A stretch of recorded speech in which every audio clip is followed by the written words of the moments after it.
Hi යාළුවනේ කොහොමද ඉතින් ඔයාලට? ඔයාලා හැමෝම හොඳින් ඇති කියලා මං හිතනවා. මාත් හොඳින්. අද නම් පොඩ්ඩක් බිසි. සෙනසුරාදා හවස් වරුවක් මේක. මොකද කියනවා නම් ඔයාලා තම්බ්ලේන් එකේ දකින්න ඇතිනේ. මේ මොකද්ද තත්ත්වය කියලා. අපේ ගෙදරට නෑදෑ වගයක් එනවා. වගයක් කියවර ගොඩක් එන්නේ නෑ දෙන්නයි එන්නේ. ඉන්නේ මගේ අක්කයි එයාගේ හස්බන්ඩ් එනවා. මොකද එයාලගේ පුතා බලන්න එන්නේ. එයාලගේ පුතා ඉන්නේ මාත් එක්ක. අර මගේ වීඩියෝ වලට ඉන්න පුතෙක්. අන්න එයා. එයා මගේ අක්කගේ පුතා. ඒ දෙන්නම ජොබ් කරන නිසා එයා ඉන්නේ මාත් එක්ක. නැත්තම් ඒ නිසා එයාව බලන්න එයාලා ඉතින් එනවා. හැබැයි මේ මාසේ ආපු නැති හින්දා හදිස්සිය තමයි මේ එන්න ලෑස්ති කරගෙන 12ට විතර කෝල් එකක් දුන්නේ එයාලා එනවා කියලා. දැන් මම ඉතින් එයාලට රෑ කෑම හදන ගමන් තමයි මේ ඉන්නේ. පොඩ්ඩක් විතර බිසි. එහෙනම් බලමුකෝ මොනවද මං හදන්නේ කියලා. මං හදන්නේ බෝංචි තෙල් දාලා ලොකු දෙයක් හදන්නේ. මොකද මට දැන් හදිස්සියේ කඩ යන්න විදියකුත් නැහැ. ඒ නිසා තමයි මේ ඉක්මනට හදන්නේ. ගෙදර තියෙන දේවල් වලින්ම මං හදන්නේ බෝංචි තෙල් දාලා, සැමන් තෙල් දාලා සුපුරුදු පරිජාතික ආහාරනේ පරිප්පු යලා කොළමැල්ලුමක් හැදුවා. ඒවා තමයි හදාගන්න ලෑස්ති වෙන්නේ. මේ මම දැන් සැමන් කඩනවා. ඔයාලට සැමන් කඩන්නේ කොහොමද? මම නම් පිහියෙන් කඩන්නේ. මොකද මේ මට අර කපන බ්ලේඩ් එකක් නැහැ. ඒ නිසා මම පිහියෙන් තමයි සැමන් එක කපාගන්නේ. දැන් මේ වෙන ගම ඉතින් හදිස්සියේ වුණා හදිස්සි තත්ත්වයක් නේ. ඉතින් කවුරුත් නැහැ ගෙදර මම විතර අම්මත් නැහැ. ඉතින් එයාලට රෑ කෑම දෙන්න එපා. බඩගින්න යවන්නත් බෑනේ. අනික එයාලා ඉන්න තමයි එන්නේ. ඒ නිසා තමා දැන් මම මේ දඩි බිඩි ගාලා උයාගන්නේ. දැන් නම් මේ බෝංචි තෙල් දාන්න හදන්නේ. බෝංචි තෙල් දාලා ඒක චුට්ටක්ලා තැම්බෙන්න තියලා කිරි චුට්ටක් දාලා ගන්න. ඒතර රසයි ඒක. ඊට පස්සේ සැමන් එක තමා මං උයාගන්නේ.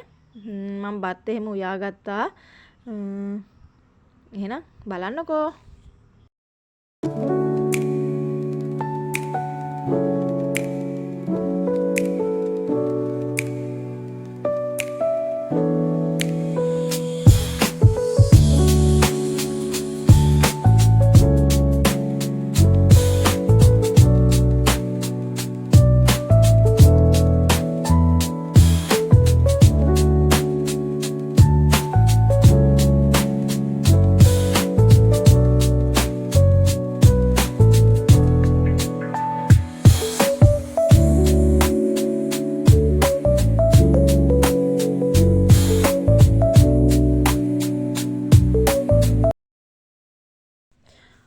ඔන්න ඉතින් දැන් සැමනුත් තෙල් දාලා ඉවරයි. මම නම් සැමන් තෙල් දාලා චූට්ටක් විතර මිටිකිරි දානවා. මට ඒක රසයි. ඒ හින්දා ඔයාලත් කොහොමද උයන්නේ කියලා මට කමෙන්ට් එකක් දාන්නකෝ. මම නම් ඔන්න ඔහොම තමයි උයන්නේ. ගොඩාක් දුරට මම උයන්නේ දරලිපේ. ගෑස් තියෙනවා. මම අර අපිට දර තියෙන නිසා ගොඩාක් දුරට උයන්නේ දරලිපේ. ඔන්න මං උයාගත්තුවා. පපඩනුත් බැද්දා. ඒක මට මම ඒක අර කප් එක දාලා තිබ්බ නිකන් පොඟන නිසා ඒක මෙතන නෑ. ඔය දැන් මං උයාගත්තුවා තමයි. හදිස්සියනේ. එහෙනම් ඔය ඇති. අපිට පුළුවන් විදියට ඉතින් මං කෑම වේලක් දෙනවා. ඔන්න ඒ වැඩේ ඉවර වෙලා දැන් ඉතින් ගොඩ ගැහිච්ච භාජන ටික තමයි මේ සෝදන්න හදන්නේ. මොකද මං උයපු ගමන් මගේ භාජන ටික අස් කරලා කුස්සියත් අස් කරගන්නවා. ඒක මට ලේසි නිසා ඇතුළයි එළියයි අපේ සිංක් දෙකක් තියෙන එළියේ ඒත් එකක් තියෙන මං වලන් හැම හොදන්නේ එළියේ. කියන්නේ දවල් කාලේ පාන්දරට උයනකොට මං ඇතුලේ තමයි මේ උයන්නේ කරන්නේ. මොකද පාන්දරට මං එළියට එන්නේ නැහැ. කියන්නේ එළියට එන්නේ නැහැ කියන්නේ මේ පාන්දර එළියට එනවා. ඒ වුණාට මං උයන්න කරන්නේ එළියේ ඇතුලේ තමයි කරන්නේ. දවල් වෙනකොට අය එළියට පයින්නවා. දැන් මේ හොදන ගම ඉන්නේ. හදිස්සියේ වෙන දේවල් නේ ඉතින් මගේ අක්කා ඉතින් එයාලා නෑදෑ වෙනවා කියන කියා එන්නේ නෑනේ. සමහර කට්ටිය නම් කියලා එනවා. ඉතින් මේක හදිස්සියේ වුණු නිසා ඉතින් ටිකක් විතර බිසි. මොකද ගෙදරටත් තියෙනවා හදිස්සිය උයනවා. මං සාමාන්‍ය උයනවා. ඉතින් මෙහෙම විශේෂ විදිහට උයන්නේ නෑනේ. ඉතින් ගොඩක් උයන්නේ අපේ ගෙදර උයන ප්‍රමාණය උයනවා. ඉතින් දැන් මේ උයලා ඉවර වෙලා ඔක්කොම දැන් මේ අස් කරන ගම. ඒ වැඩ ටිකත් ඉවර වෙලා තමා මං අනිත් වැඩ කරන්නේ. ඔහොම වැඩ කර කර ඉන්නකොට දැන් උයලා ඉවරලා මං කුස්සිය අස් කර ගන්නකොට ඔන්න ආවා නෑදෑය කට්ටිය. ඔය බලන්න කවුද ආවේ කියලා. ඔය ඉන්නේ මගේ අක්කා. ඔය ඉන්නේ එයාගේ හස්බන්ඩ්. ඒ කියන්නේ මගේ මස්සිනා. ඔය එතන ඉන්නේ එයාගේ පුතා. දැන් ඒ ආපු ගමන් තමා ඔය දැන් ටිකක් හවස් වෙලා 6:00 විතර කට්ටියම ඔන්න මං උයාගත්තු දේවල් දැන් කන්න තමා තියෙන්නේ අපට.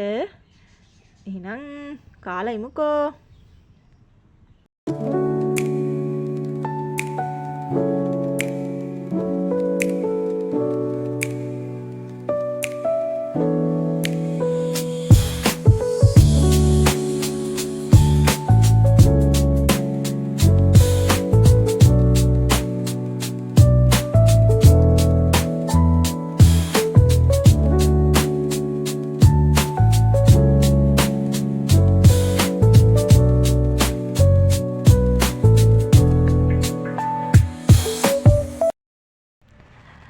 දැන් මේ පහවදා උදේ මම කියවනේ යාලා ඉන්න ආවේ කියලා.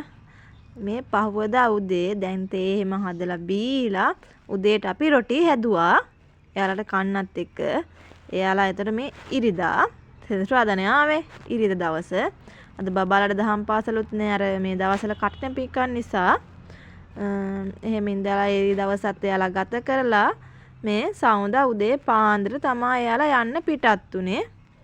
දැන් මේ යන්න තමා ලෑස්ති වෙන්නේ. පාන්දර 4:00 තමා දැන් මේ වෙලාව. මං පාන්දර 2ට නැගිට්ටා. නැගිටලා එයාලා ජොබ් කරන කට්ටියනේ. ඉතින් එයාලට බත් එහෙම ලෑස්ති කරලා පාර්සල් කරලා දුන්න අරයි යන්න. මොකද දැන් අක්කට ගෙදර ගිහින් උයන්න වෙලාවක් නැහැ. එයා ගියපු ගමන් ලෑස්තිලා ආපහු ජොබ් එකට යන්න ඕනේ.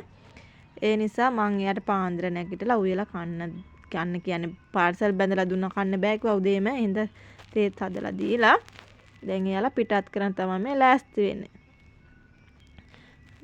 වැඳලා කරලා කාර්ය දැන් එයාලා පිටත් වෙනවා. ඔන්න ඔහම තමයි හදිසි අවස්ථාවන් වලට මම මූණ දෙන්නේ. එහෙනම් මාත් මෙතනින් වීඩියෝ එක අවසන් කරනවා.